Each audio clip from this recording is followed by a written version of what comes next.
अच्छा, ठीक है जी।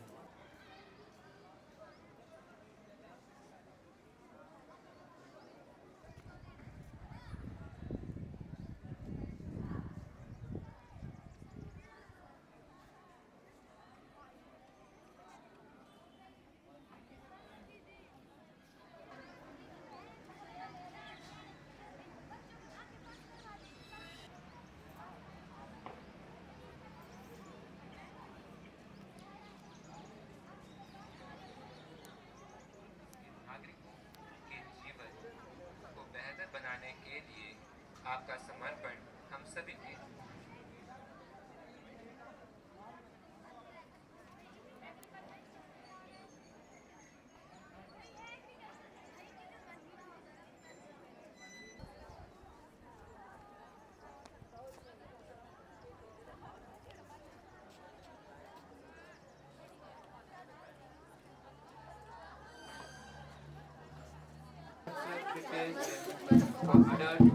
Hello hello hello hello hello one two hello ठीक है।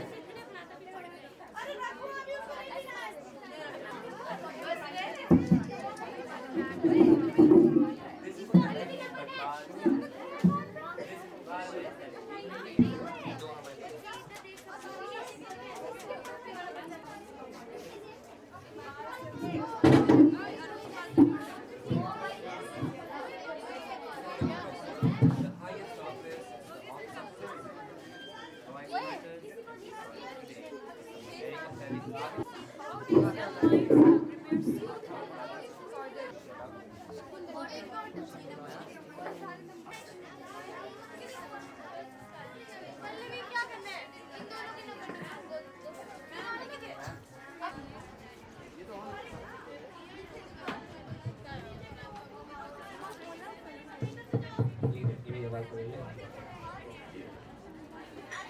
तो क्या वो इसे कोल्ड स्नैक बोल रहा था बोलने के लिए। इसके बाद से किसी कोल्ड स्नैक दूसरा फिलहाल के लिए ना।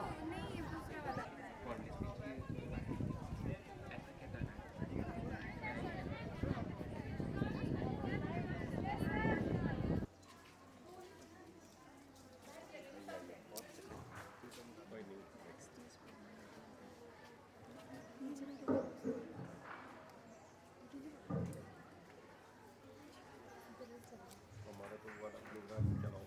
हाँ वो भी है। FI तो आ भी गए दो। अच्छा ये भी कल आएंगे। हाँ कल आई फर्क आई।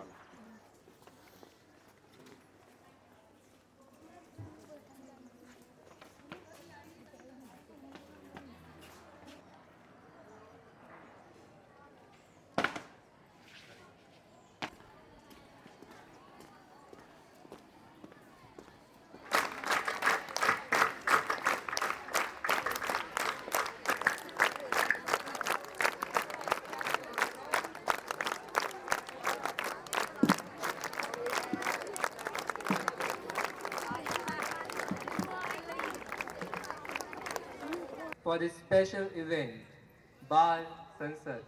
It's an honor to be the part of this vibrant occasion where we will witness young minds, discussion and decision making.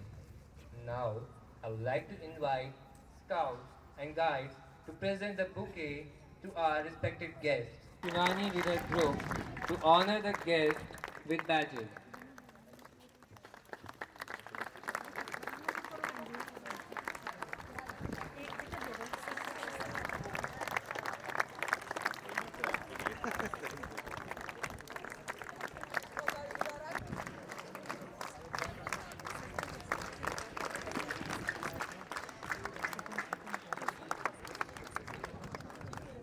Absolutely. And talking about average voters, we are talking about the future leaders of our nation. स्वतंत्र रूप से सोचने की कला है।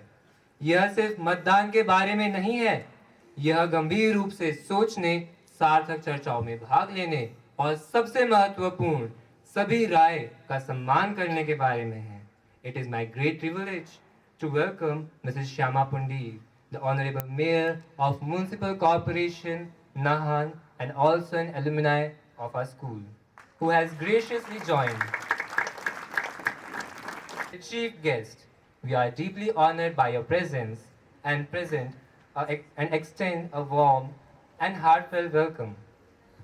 Mayor Shama Pundi is a true champion of progress and community development, and under their leadership, our city has seen remarkable growth and innovation. Their commitment to public services and dedication towards the welfare of our citizens inspires all of us. Ma'am, your presence inspires and motivates us to contribute positively towards the future of our city and society. We also welcome our special guest of this ceremony. आज यहाँ उपस्थित सभी लोगों की ओर से हम आपकी उपस्थिति के लिए और अपनी व्यस्त दिनचर्या में से समय निकालकर हमारे साथ यहाँ जुड़ने के लिए अपना आभार व्यक्त करते हैं। आपके नेतृत्व में हमारे शहर ने प्रगति को प्राप्त किया है और लोगों का जीवन बहुत बेहतर बना है। आपका समर्पण हमारे लिए प्रेरणादायक है। Welcome song.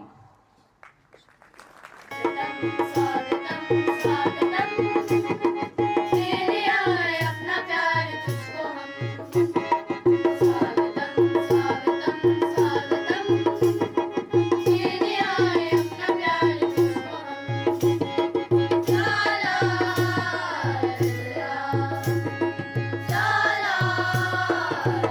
ला तेरे आए अपना प्यार तुझको हम स्वागतम तेरे आए अपना प्यार तुझको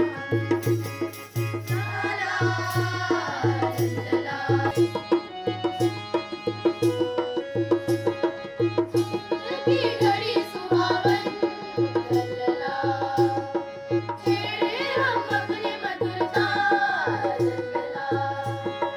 मंगल की घड़ी सुहावन छेड़े हम अपनी मधुरता मिलजुल के जयकार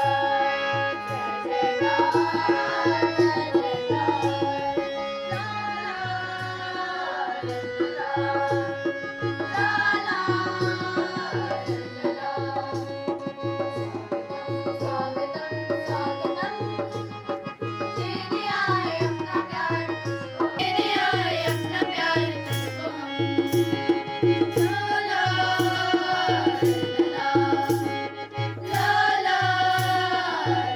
ला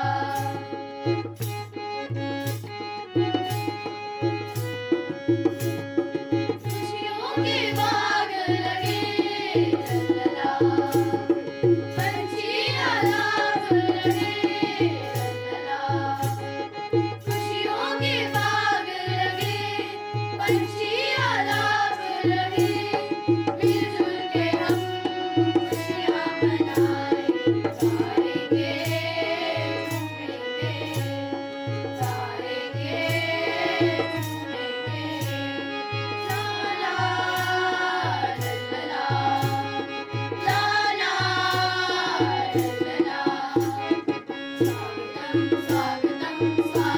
देने आए अपना प्यार तुझको हम ला ला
Prime Minister's School of Rising India activities, Bal Sansad was conceived with the dual purpose of educating children about India's political system and enabling them to actively participate in matters related to their lives, particularly in relation to their education and school, by providing opportunity for children to articulate their needs, learn about their rights, and understand their responsibilities. Bal Sansad prepares them for adulthood as conscious and active citizens. बाल संसद का उद्देश्य बच्चों की राय और क्षमताओं के प्रति गहरे सम्मान में निहित है। यह अभिनव अवधारणा छात्रों को लोकतांत्रिक प्रक्रिया के माध्यम से अपने स्कूलों के शासन में सक्रिय रूप से भाग लेने की अनुमति देती है। Today, we are fortunate to observe a day of our parliament or assembly in our school when the children are the representative of peoples and lawmakers of our nation. This is nothing but Bal Sansad. This is an environment which we create in our school that reflects our house of Lok Sabha in the parliament, which is the soul and the voice of Indian democracy. Now, I would like to invite our respected principal sir to welcome and address the dignitaries and all the participants of our today's event, Bal Sansad.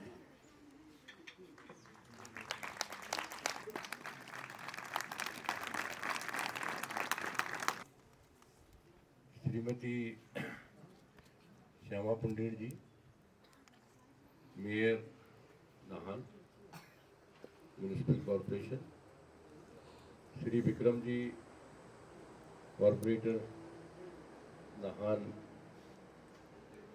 Council, मेरे सभी विद्वान शिक्षकगण, साथीगण और प्यारे बच्चों,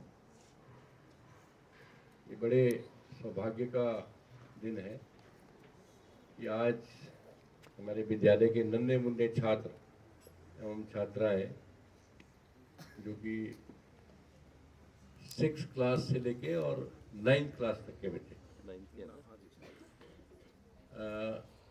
ये एक बाल संसद का प्रदर्शन करने जा रहे हैं और इस कार्यक्रम में हमारी जो मुख्य अतिथि हैं जो कि हमारी एलुमनाई भी हैं और श्री विक्रम जी, आपका पूरे विद्यालय परिवार की ओर से बहुत हार्दिक स्वागत, हार्दिक अभिनंदन। और मुझे लगता है कि आपकी गरिमामय उपस्थिति जो है इन बच्चों को आगे बढ़ने के लिए प्रेरित करे। पढ़ाई के साथ साथ हमारा एक उद्देश्य ये होता है कि बच्चे का ऑलराउंड डेवलपमेंट करना। तो हमारे बच्चे न केवल पढ़ाई के क्षेत्र में बल्कि और तमाम क्षेत्रों में, कला के क्षेत्र में, सांस्कृतिक कार्यक्रमों में, खेलों में, हर तरह के कार्यक्रमों में भाग लेते हैं और न केवल संभागीय स्तर पे बल्कि जो है राष्ट्रीय स्तर पे भी इन बच्चों का जो है बड़ा अच्छा प्रदर्शन रहता है।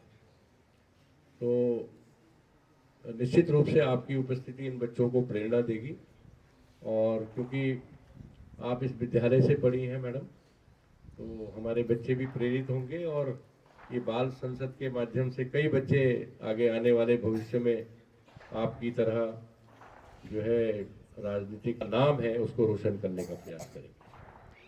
तो बहुत ज़्यादा समय मैं नहीं लूँगा। एक बार पुनः आप सभी का जो है पूरे विद्यालय परिवार की ओर से बहुत बहुत हार्दिक स्वागत, हार्दिक अभिनंदन। धन्यवाद। The main program that you all have been waiting for starts.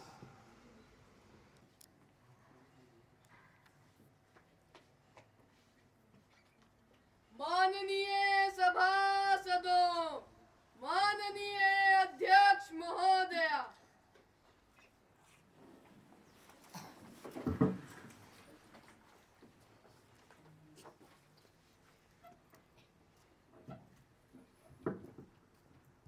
Sit down.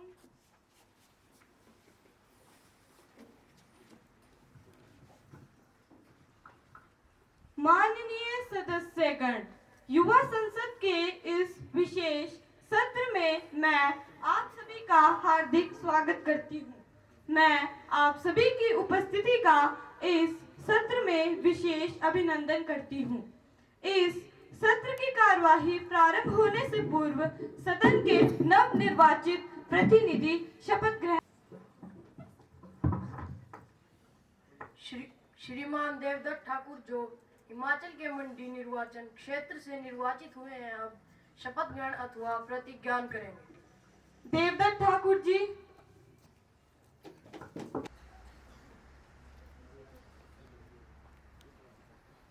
Thakur, having been elected as a member of the lower house of the youth parliament, do swear in the name of the God that I will bear true faith and allegiance to the constitution and faithfully discharge the duty upon which I am about to enter.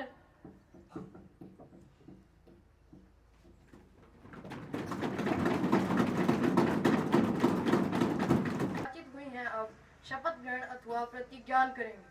Miss Harpreet Kaur.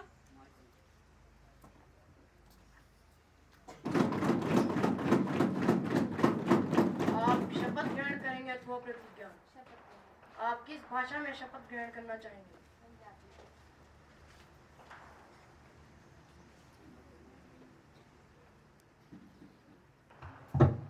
मैं हरप्रीत कौर लोकसभा ਦੀ member ਨਾਮਜ਼ਦ ਕੀਤੀ ਗਈ ਹਾਂ।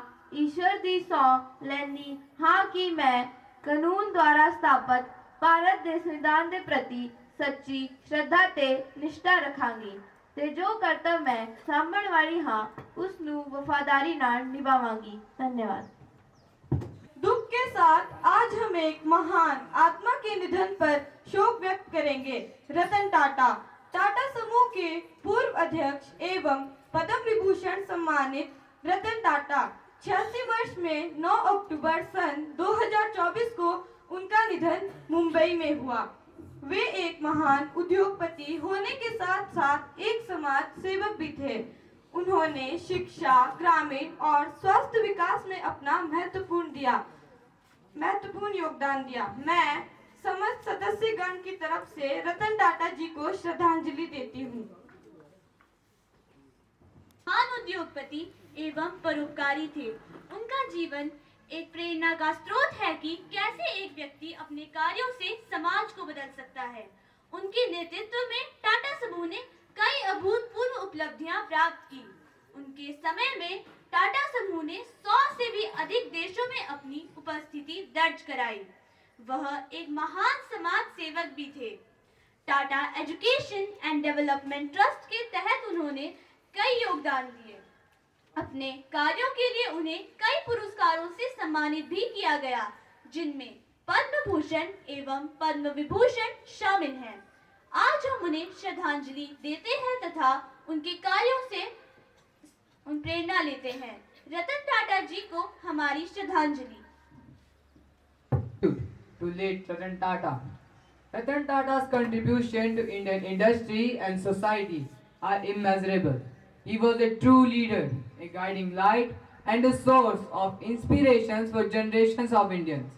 His legacy will continue to inspire us for strive to excellence and give back to the society. We pay our respects to the extraordinary individual. May his legacy will help us to make a better India for all. Thank you, ma'am. सदस्यगण कृपया शोक प्रकट करने हेतु कुछ क्षणों के लिए अपने अपने स्थान पर मौन खड़े रहेंगे।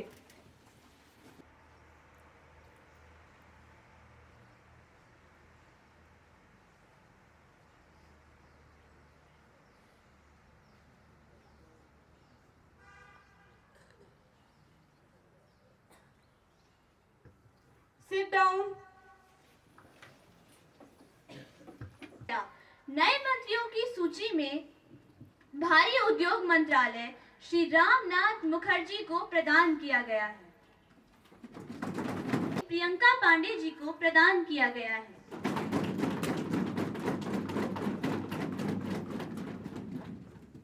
आरंभ होता है।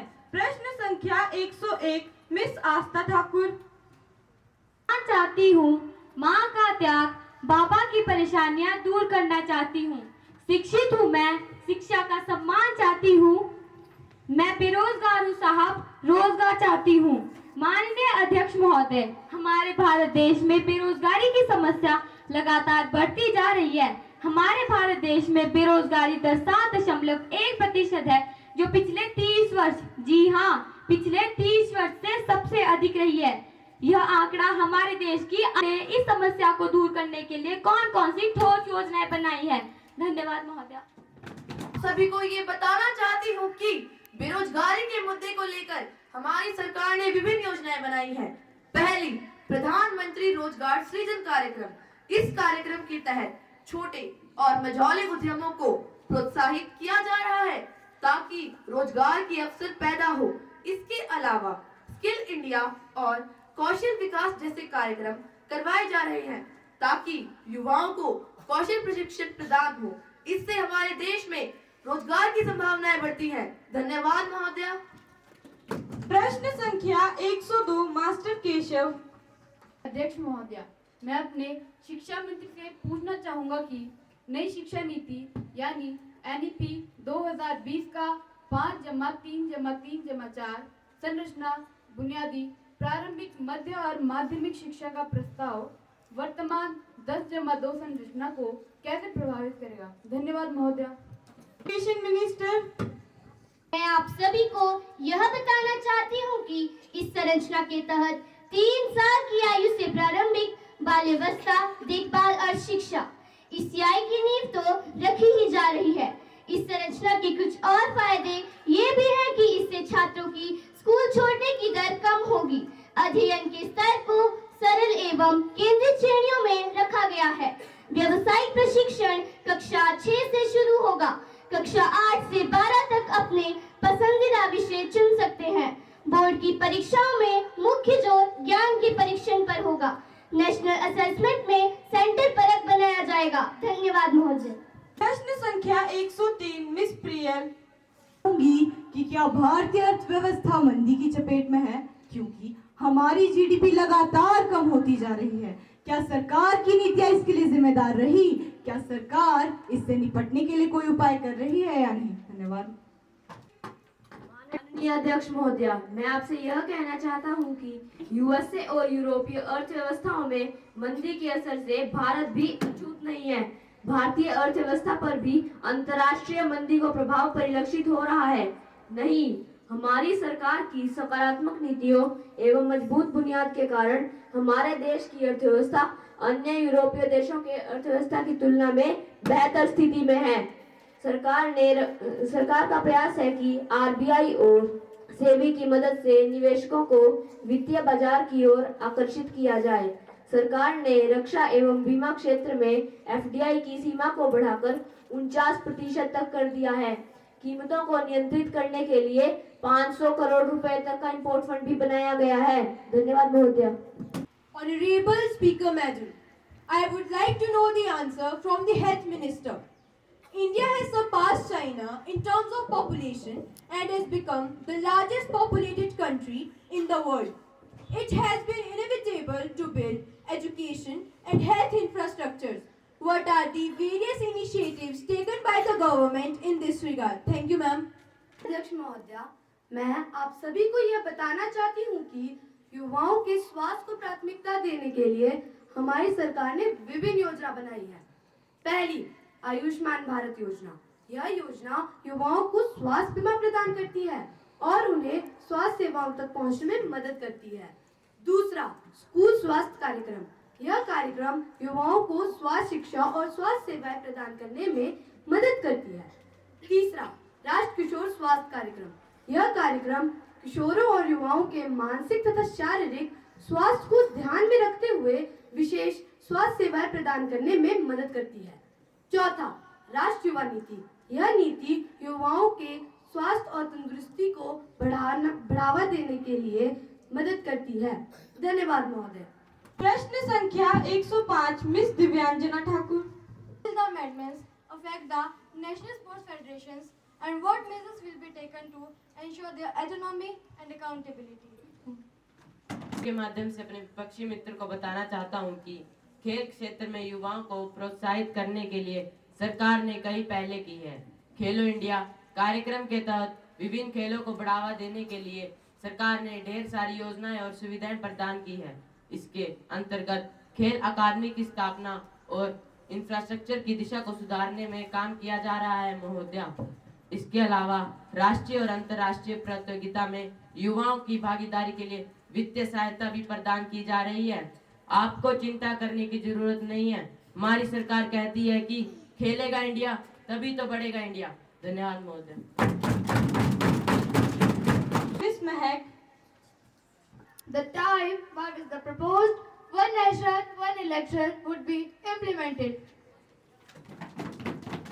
Related to the Parliamentary Standing Committee on Personal Public Grievances, Law and Justice has exclaimed the issue of simultaneous Lok Sabha and the state legislative assemblies in consultation with various stakeholders, including the Election Commission of India. The committee has given certain recommendations on this regard on its 79th report. The matter referred to the Law Commission for further examination to be worked out. The practicable roadmap and the framework for the simultaneous election to the Lok Sabha and the state assemblies. Thank you. प्रश्न संख्या 107 miss Sonakshi Kapoor जी से ये पूछना चाहती हूँ कि सरकार महिलाओं और बच्चों के अधिकारों के लिए कौन कौन से प्रमुख कदम उठा रही है, विशेष रूप से बालिका शिक्षा और महिलाओं के लिए सशक्तिकरण योजना के बारे में विवरण दें। धन्यवाद महोदय। Women minister. सरकार महिलाओं एवं बालिकाओं के अधिकारों के लिए महत्वपूर्ण पहल कर रही है।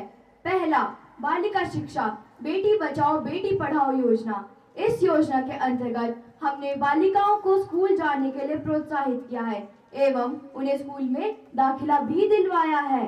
दूसरा, मिड डे मील स्कीम।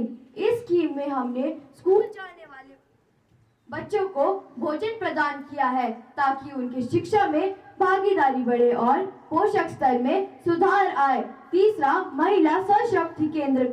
इस केंद्र में गर्भवती महिलाएं एवं स्तनपान कराने वाली महिलाओं को सत्य प्रदान किया जाएगा।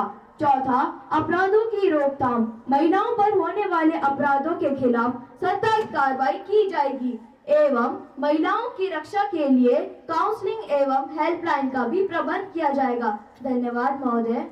तो आज master Naman.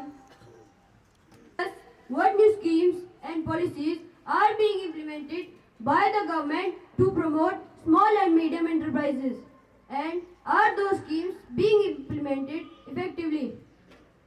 Minister of MSME. Our government has implemented several important schemes for the development of small and medium enterprises. Number 1, Pradhan Mantri Mudra Yojana. Under this scheme, loans are provided to new business houses without any guarantee so that they can start or expand their businesses. Loans up to ₹1 lakh is provided. Number 2, Pradhan Mantri Rozgar Yojana. Under this scheme, financial and other resources are provided to new enterprises so that they can create employment and stabilize their businesses. Number 3, Pradhan Mantri Kaushal Vikas Yojana. Under this scheme provides skill training to help Indian youth secure better livelihood. We are regularly ensuring the effective implementation of these schemes and are making various efforts to expand the reach of these schemes. Thank you. संदेश की सूचना देनी है। युवा संसद की राज्यसभा के सभा प्रक्रिया तथा कार्य संचालन विभाग के अनुसार मुझे संविधान के अनुसूचित जातियां और अनुसूचित जनजातियां संशोधन विधेयक 2023 की एक प्रति सभा पलट पर रखने का निर्देश प्राप्त हुआ है, जो राज्यसभा द्वारा 30 मार्च 2023 को हुई बैठक में पारित किया गया था।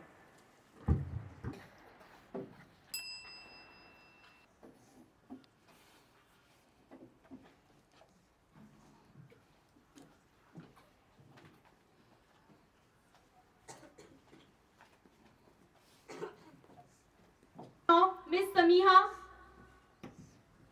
Allocated for the implementation of the PM Shri scheme, that is the Pradhan Mantri School of Rising India scheme. And how will it be utilized and Union Territories. How will the government ensure that the PM Shri schools provide high quality education? And what measures will be taken to monitor and evaluate their performances? Thank you, ma'am.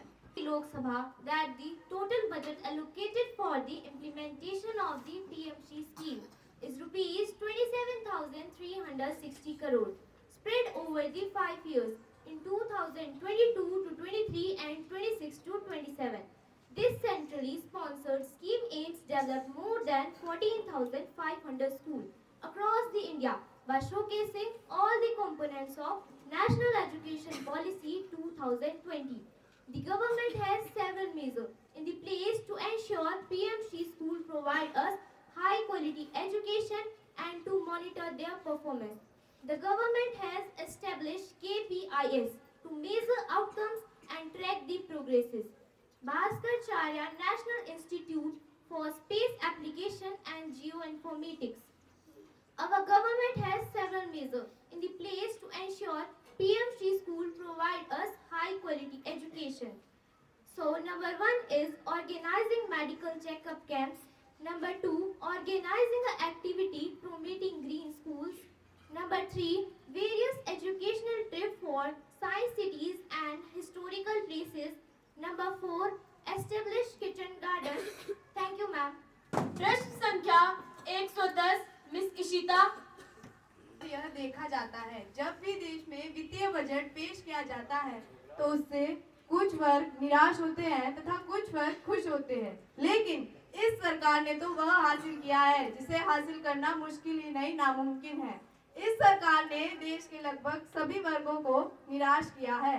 मान लीजिए आप 10 रुपए कमाते हैं, उसमें से 3 रुपए आप इनकम टैक्स के माध्यम से देते हैं, 2 रुपए आप जीएसटी के माध्यम से देते हैं तथा 2 रुपए कैपिटल गेन के माध्यम से देते हैं। आज मुझे यह कहने में कोई गुरेज नहीं है that we in India today pay taxes like England and get service like Somalia। महोदय, 2014 में एक आम आदमी अपनी एक दिन की आय से 3 किलो अरहर की दाल खरीद लेता था, लेकिन आज 2024 में वही आम आदमी अपनी एक दिन की आय से 1 किलो अरहर की दाल भी नहीं खरीद सकता। I ask question from Finance Minister that how will the government support low income individuals and families affected by tax changes? धन्यवाद महोदय। Families and individuals in number of ways, but there are few ways to support them. My first point is tax policies.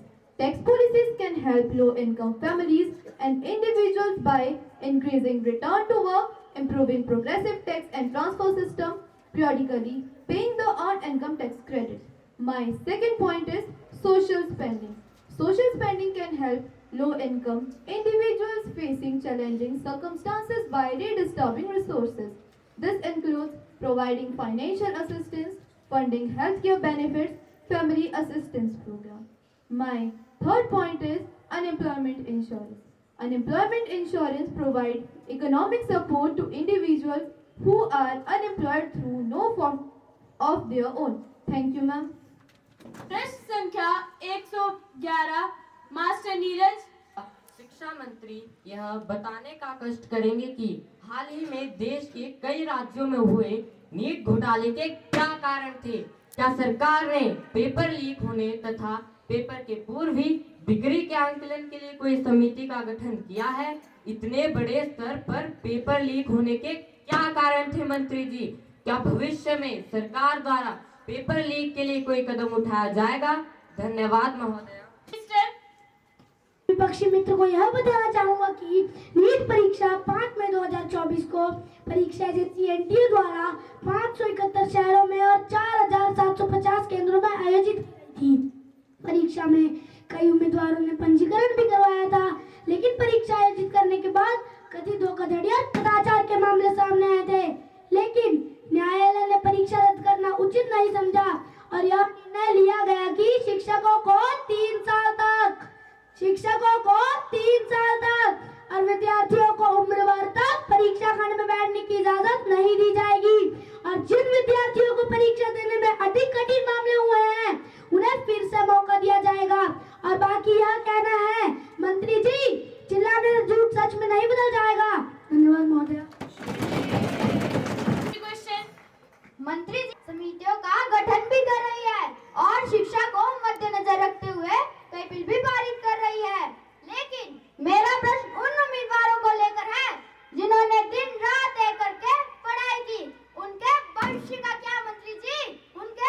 पूछूंगा क्या? क्या आप मेरे इस प्रश्न का उत्तर देना चाहेंगे या ऐसे ही हाथों के ऊपर हाथ रखकर बैठेंगे? जब सरकारी तंत्र तो हाथ पेपर ही होना है लीक। धन्यवाद महोदया। आपके सामने तथ्य रखना चाहूंगा जिन्होंने रिमोट से सरकारें चलाई है। रिमोट से 2010 में 3 बिल पास हुए, लेकिन एजुकेशन को लेकर इन्होंने एक भी बिल पास नहीं किया। हमारी सरकार की यह हिम्मत है कि अभी अभी हमने पब्लिक एग्जामिनेशन रियलिटी में बिल लाए, कानून बनाए। क्या मजबूरी थी आपकी सरकार की जो एक भी बिल पास नहीं किया और हमको प्रश्न पूछने चले आते हैं? धन्यवाद महोदया। एवं न्याय मंत्री से है कि सुनने में आया है सरकार द्वारा वोटर आईडी को आधार कार्ड से जोड़ने का कार्यक्रम लगातार चलाया जा रहा है। क्या इस प्रकार के कार्यक्रम से हमें कोई फायदा होगा? क्या इस प्रकार हमारी निजी जानकारी को डिजिटलाइज करने से हमारी प्राइवेसी को खतरा नहीं होगा? क्या साइबर लुटेरे हमारी निजी जानकारी को चंद मिनटों में नहीं चुरा सकते? तो सरकार ने हमारी निजी जानकारी की सुरक्षा हेतु कोई उचित व्यवस्था की है? कृपया लॉ एंड जस्टिस मिनिस्टर जानकारी प्रदान करें। मिनिस्टर, हमारी सरकार मतदाता पहचान पत्र को आधार कार्ड के साथ लिंक कर रही है। हमारी सरकार ऐसा इसलिए कर रही है क्योंकि हमारे सामने एक बहुत बड़ी समस्या बहु नामांकन सामने आई है। इसमें एक ही व्यक्ति के कई चुनाव क्षेत्रों में नाम दर्ज मिले हैं। इनको आधार कार्ड के साथ जोड़ने के बाद एक से अधिक चुनाव क्षेत्रों की मतदाता सूची की ऑनलाइन माध्यम से पहचान की जा सकेगी और इसके लिए हमारी सरकार ने पिछले साल 2022 में निर्वाचक विधि अधिनियम के तहत आधार कार्ड को वोटर कार्ड के साथ जोड़ने का उपबंध किया है। तथा मंत्री जी, आप निश्चिंत रहिए, आपके, मेरे और देश के सभी नागरिकों के निजी डेटा सुरक्षित हाथों में है। इसके लिए हमारी सरकार ने कई साइबर एजेंसियां नियुक्त की है जो साइबर क्राइम जैसे अपराधों पर नजर रखे हुए हैं। धन्यवाद महोदया। सृष्टि वर्ष 2024 में ग्लोबल हंगर इंडेक्स के अंतर्गत 127 देशों को शामिल किया गया, जिसमें भारत 105वीं श्रेणी में रहा है। भारत अपने पड़ोसी देशों की श्रेणियों से भी काफी पीछे है। भारत अभी भी गंभीर भूख की समस्या वाले देशों में है।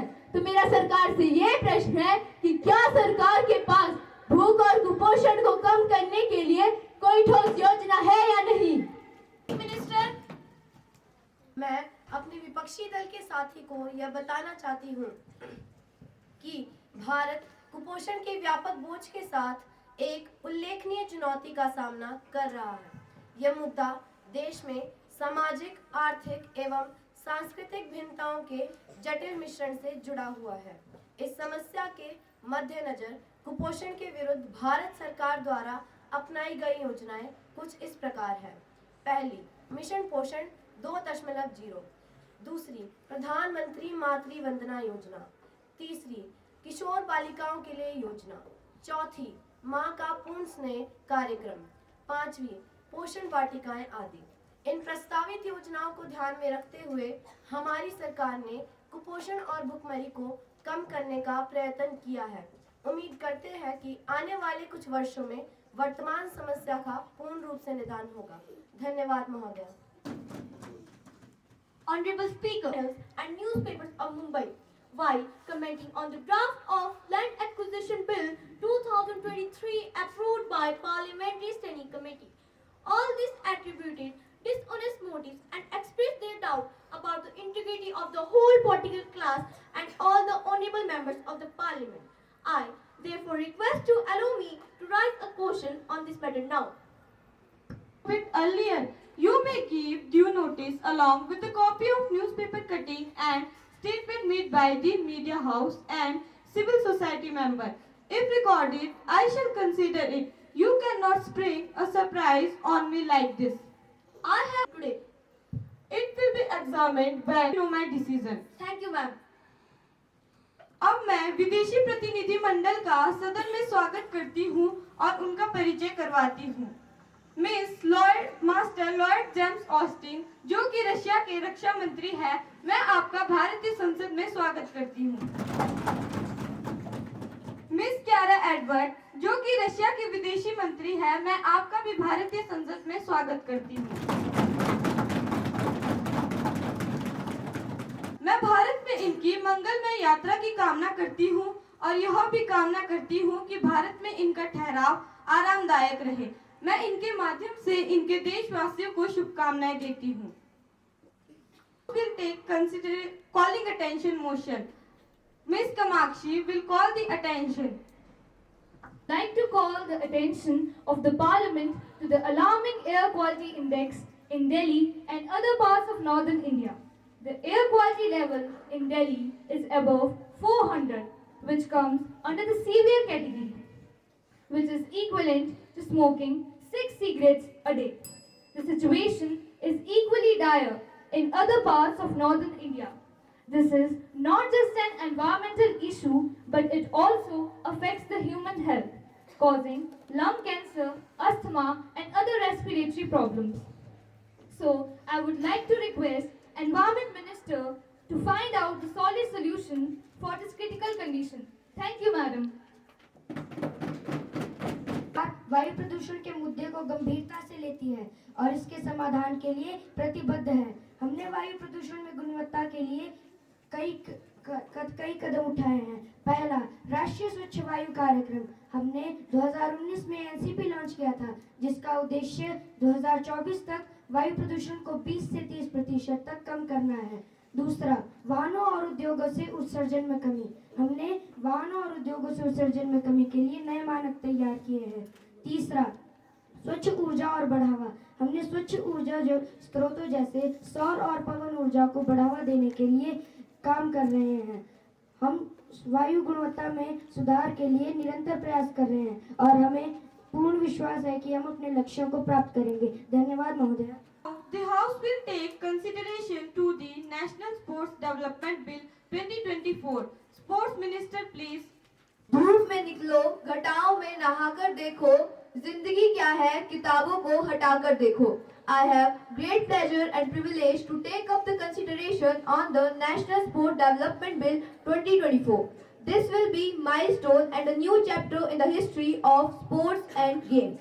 Very purpose of this bill is to provide for development of sports in India, coordination of national teams for participation in international events, fair and transparent functioning of autonomous sports bodies and welfare measures for sports persons, promote ethical practices in sports including elimination of doping practices, fraud of age and sexual harassment of women in sports, to constitute and establish a sports dispute settlement and appellate tribunal to hear appeals and adjudicate disputes relating to sports and matters connected therewith and incidental thereto.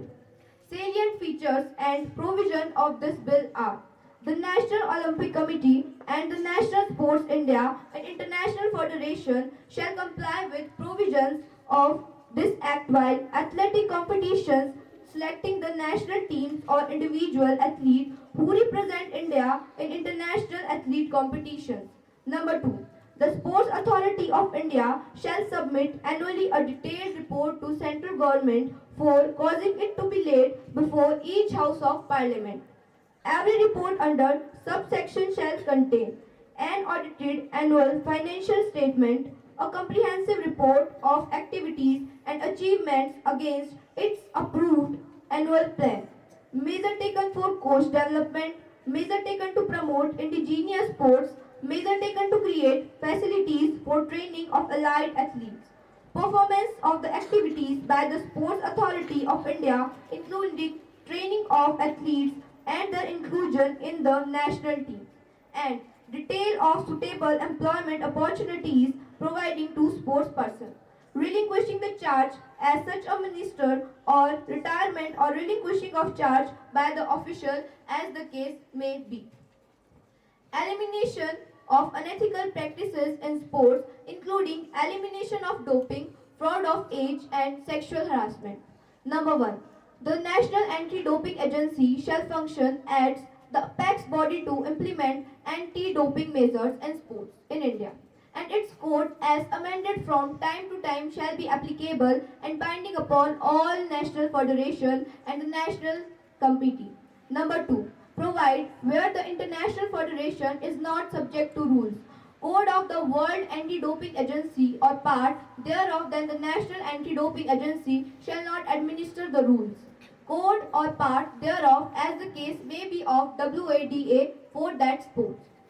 The central government shall, by notification, establish an appellate sports tribunal to be known as the Sports Dispute Settlement and appellate to adjudicate any disputes. Number 1.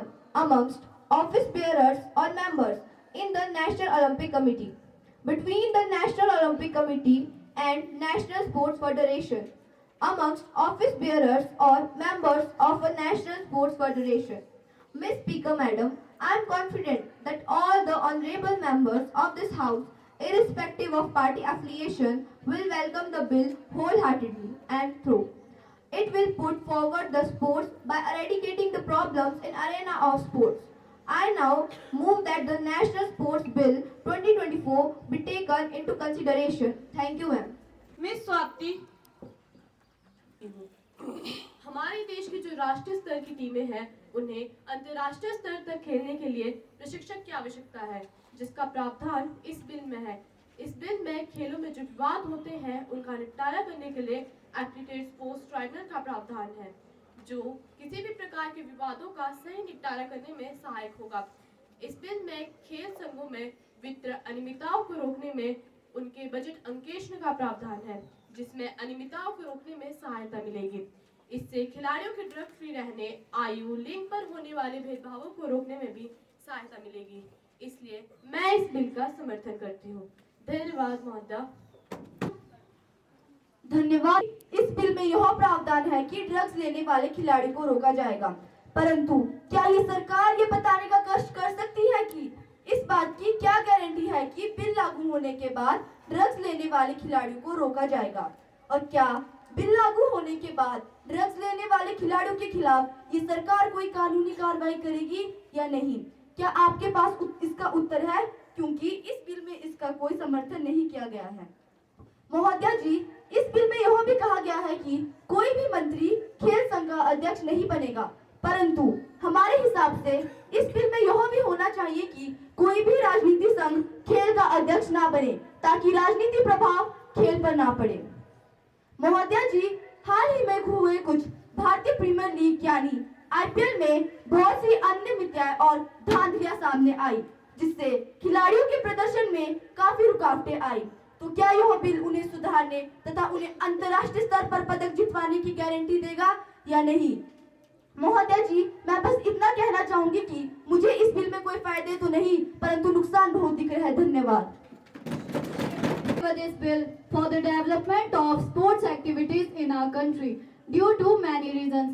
First, since it has the provision to promote the sportsmen to win medals in international games and in Olympic games. Second, it will help to control the use of unfair practices and drugs which is used by some sportsmen.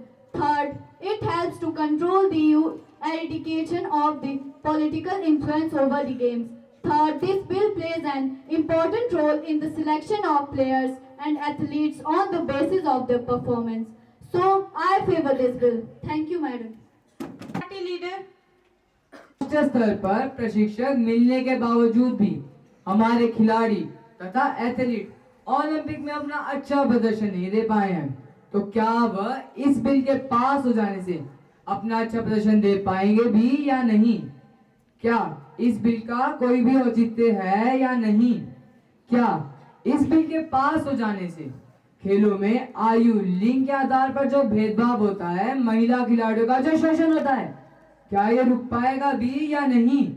क्या यह bill इस तरह की महिलाओं के शोषण में कोई भी प्रावधान देगा या नहीं? अभी भी खिलाड़ियों के चयन में पारदर्शिता नहीं है। अंतर्राष्ट्रीय और राष्ट्रीय स्तर पर खिलाड़ियों के चयन में भाई भतीजावाद तथा क्षेत्रवाद का बोलबाला है। क्या यह बिल इस प्रकार के भाई भतीजावाद तथा क्षेत्रवाद को रोकने के लिए कारगर होगा भी या नहीं? सभी माननीय सदस्यगण यह भली भांति जानते हैं कि IPL 6 यानी कि भारतीय प्रीमियर लीग 2013 के विभिन्न मैचों के दौरान मैच फिक्सिंग, स्पोर्ट फिक्सिंग तथा स्टेट बाजी बहुत बड़े पैमाने पर हुई महोदया। इसके कारण तो बहुत बड़े बड़े खिलाड़ियों को भी जेल जाना पड़ा। इस मैच फिक्सिंग और स्पोर्ट फिक्सिंग में रॉयल चैलेंजर्स बेंगलुरु और राजस्थान रॉयल्स के तो क्या ही कहने, तथा बीसीसीआई प्रमुख, जी हाँ महोदया, बीसीसीआई प्रमुख की भी इसमें संलिप्तता पाई गई। तो क्या यह बिल इसके वर्तमान स्वरूप में इस प्रकार की मैच फिक्सिंग, स्पोर्ट फिक्सिंग तथा स्टेटबाजी को रोकने के लिए कारगर होगा भी या नहीं, इस पर मुझे संदेह है महोदया। अतः अगर इस बिल को इस दिशा में प्रभावी बनाकर पास किया जाए तो अच्छा रहेगा। धन्यवाद महोदय। Prime Minister, the content and provision of National Sports Development Bill 2024, I endorse this bill as a step to uplift the games and sports in our country. This bill has adequate provision to eliminate unethical practices including doping, fraud of age, and sexual harassment in sport. It emphasizes on providing international level coaching and other facilities to national teams as well as individual athletes with a view to the draw of medals in Olympics, Asian Games and Commonwealth Games by bringing up their performance at international level.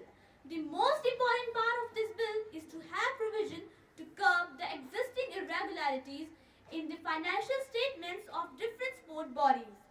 This will bring up different sports and athletic federation, including the BCCI under the ambit of Right to Information Act 2005.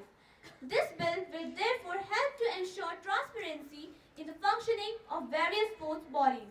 That's why I humbly request all the members of the House to support this bill and get it passed with remarkable majority. Thank you, ma'am. Minister, The bill be passed. Thank you. says no. Yes. I think the yes have it, yes have it, yes have it. The motion is adopted and the bill is passed.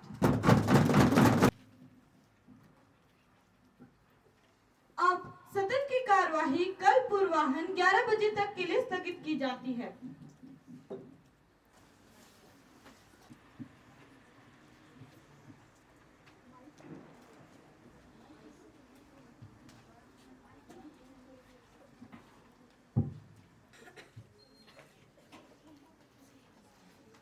Principal Sir, Vice Principal Sir, to give a token of appreciation to these participants.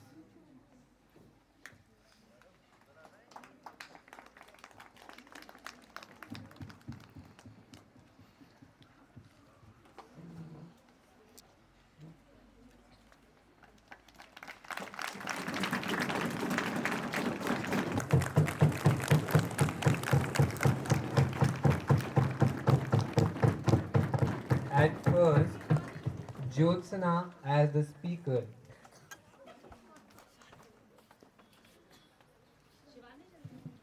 Take the role of Prime Minister to take the token of appreciation. Next, Devansh as a leader of opposition. To the other participants, Rudra, Ayush,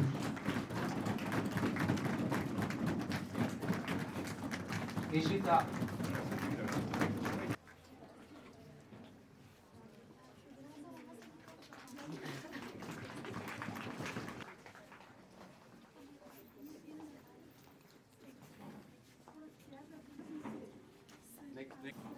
Mehak, Suhani,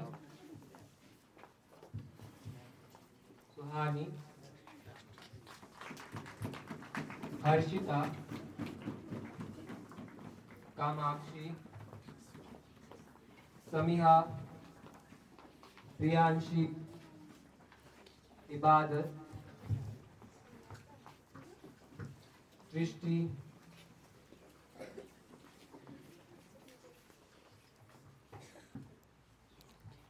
Garima.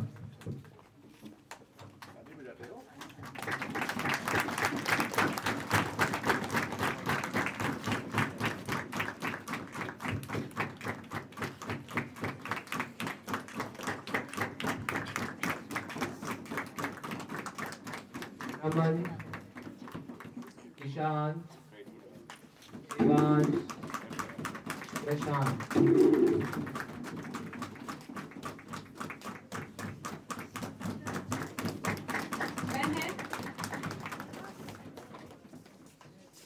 खरीदी,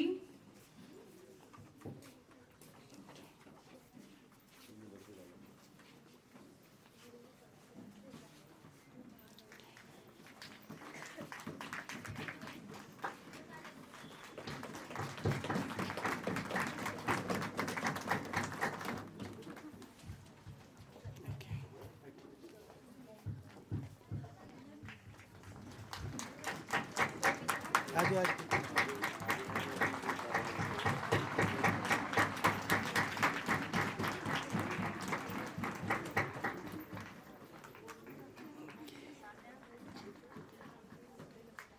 खरीदी,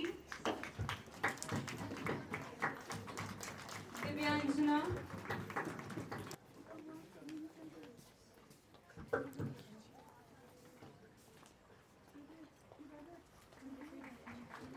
हर्षिता, आस्था,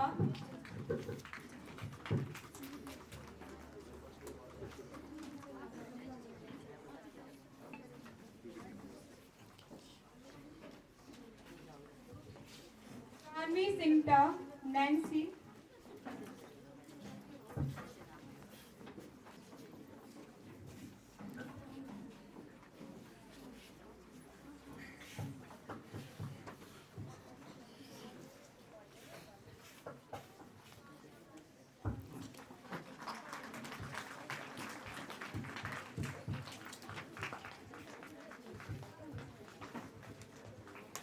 okay okay okay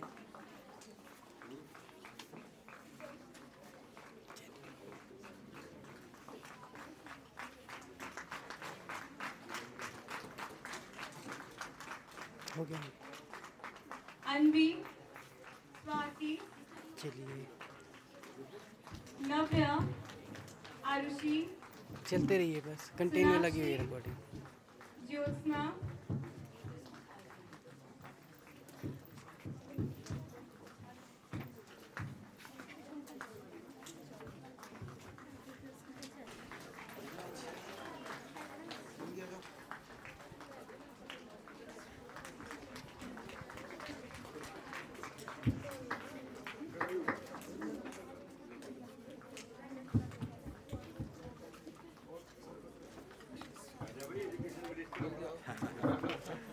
जो सिला तो वही है।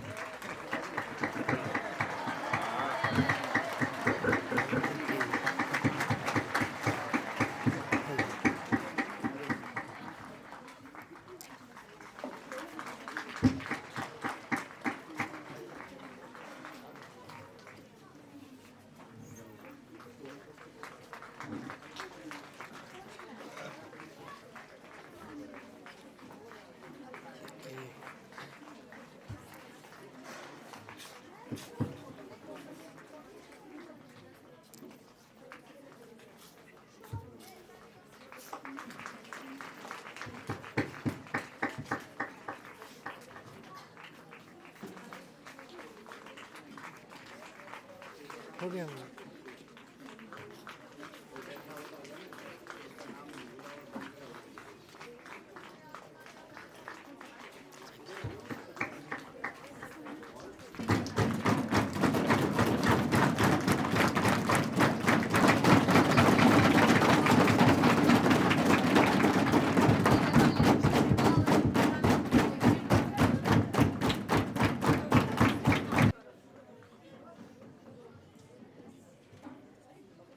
ठीक है sir.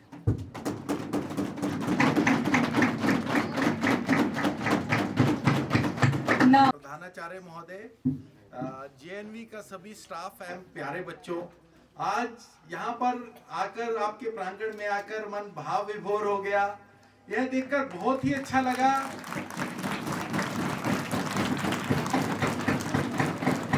कि आप लोग निरंतर प्रगति की ओर अग्रसर हैं।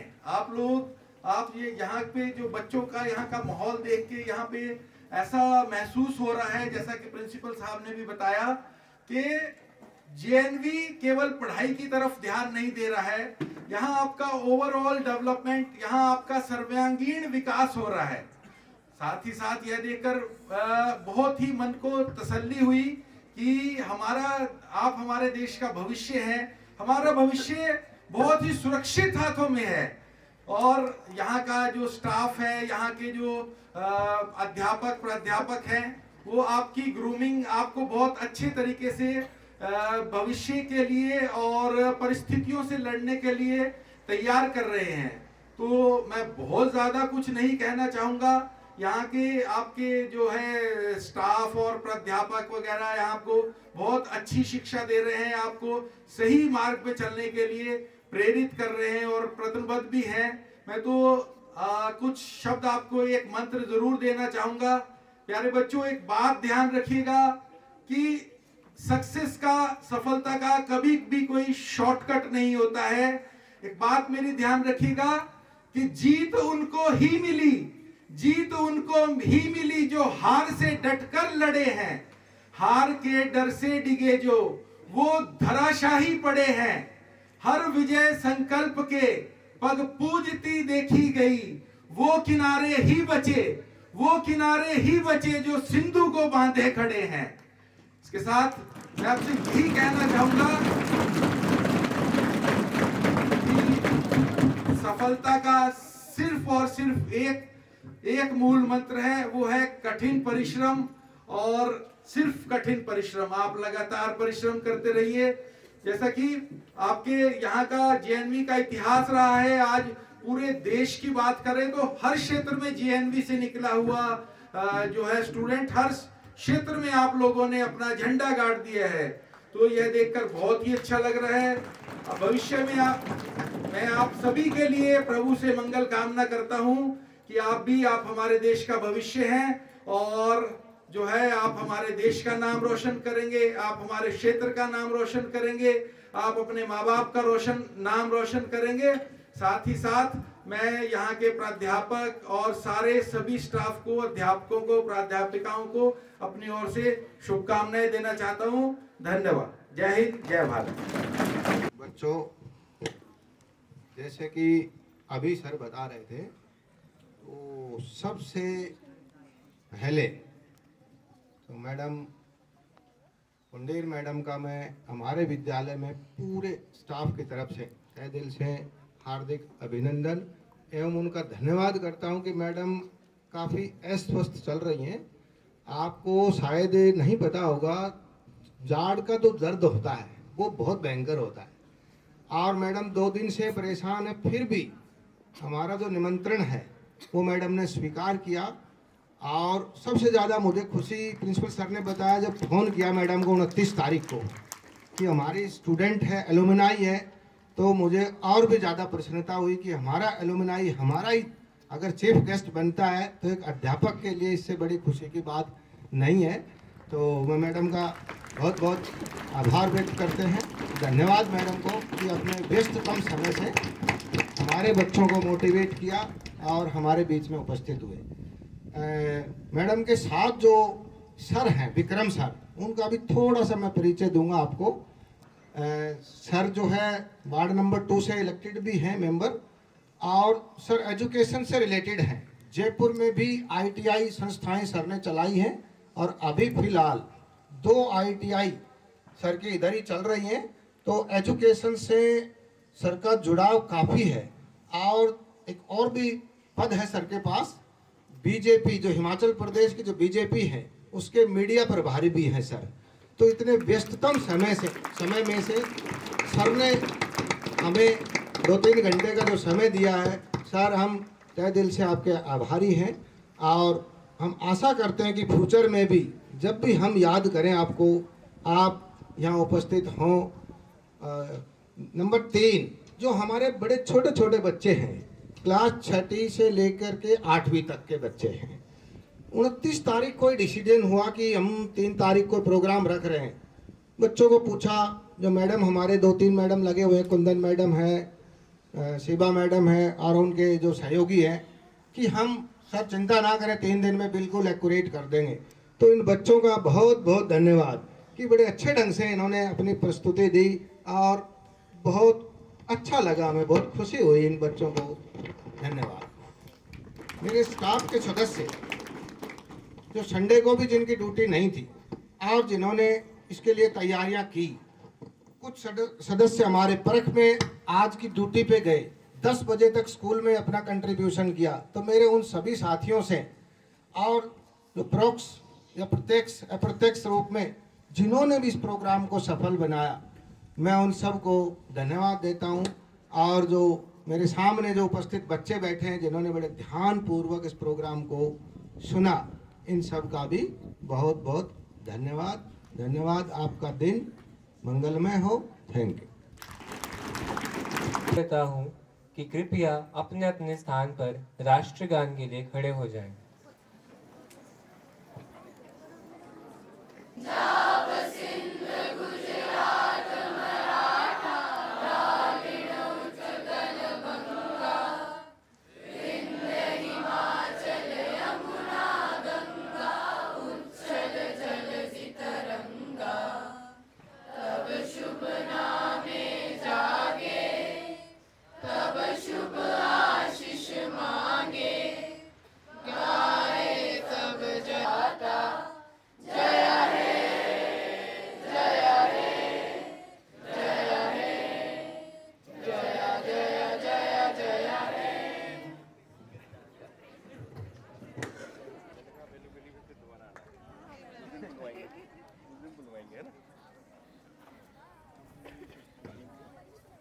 कक्षा